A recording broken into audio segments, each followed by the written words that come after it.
Isolation, it is one of our great difficulties at the present moment. Indeed, it has ever been a difficulty to combine a narrow path with a wide heart. There is very much on all sides tending to produce isolation. We cannot deny it.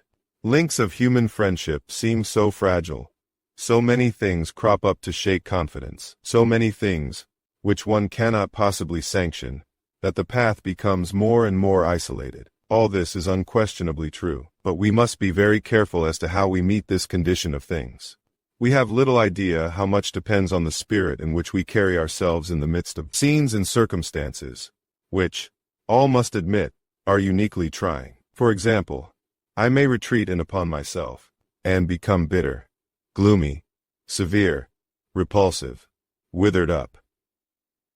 Having no heart for the Lord's people, for His service, for the holy and happy exercises of the assembly, I may become barren of good works. Having no sympathy with the poor, the sick, the sorrowful, I may live in the narrow circle in which I have withdrawn, thinking only of myself and my personal and family interests. What can be more miserable than this? It is the most deplorable selfishness. But we do not see it because we are blinded by our inordinate occupation with other people's failures. Now it is a very easy matter to find flaws and faults in our brethren and friends. But the question is, how are we to meet these things? Is it by retreating in upon ourselves? Never.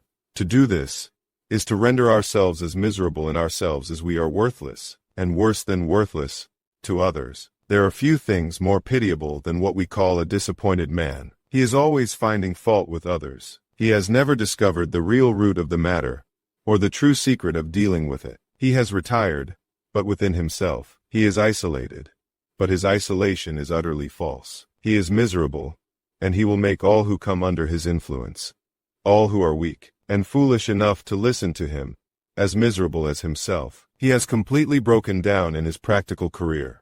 He has succumbed to the difficulties of his time, and proved himself wholly unequal to meet the stern realities of actual life. Then, instead of seeing and confessing this, he retires into his own narrow circle, and finds fault with everyone, except himself. How truly delightful and refreshing to turn from this dismal picture to the only perfect man ever trod this earth. His path was indeed an isolated one. None more so. He had no sympathy with the scene around him. The world knew him not. He came to his own Israel, and his own received him not. He looked for some to take pity, but there was none, and for comforters, but he found none. Even his own beloved disciples failed to sympathize with, or understand him.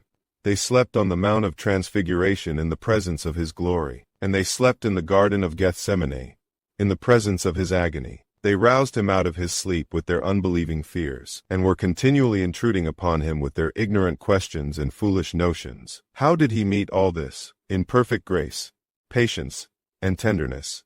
He answered their questions. He corrected their notions. He hushed their fears. He solved their difficulties. He met their need.